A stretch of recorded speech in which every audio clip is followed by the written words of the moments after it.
Do you want to know how you can log into your SNIP account? If yes, then this video is for you. Hello and welcome to One2Step. It's your host back again with yet another interesting tutorial video. In this video, I'm going to teach you how you can log into your SNIP account. Go ahead and go to the Google search bar and then search for SINP login.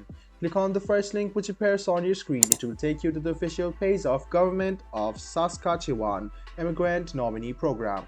Go ahead and write down your SINP online account, user ID, and your password. After that, click Login. This way, you can log in to your Saskatchewan Immigrant Nominee Program.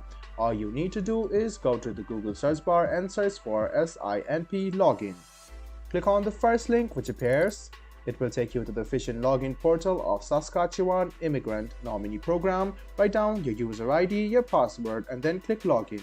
This way you can successfully log in to your SINP account. If you have forgotten your user ID or password, this is the link for you to recover your password and user ID.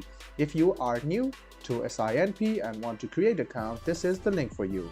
I hope this video about how you can log into your SINP or your Saskatchewan Immigrant Nominee Program account was helpful for you. If you still have any kind of confusion, please do mention us on the comment section down below. Like the video, subscribe to the channel, and do hit the bell button for more. Hope to see you in the next video as well. Until then, goodbye, take care, and make sure you enjoy.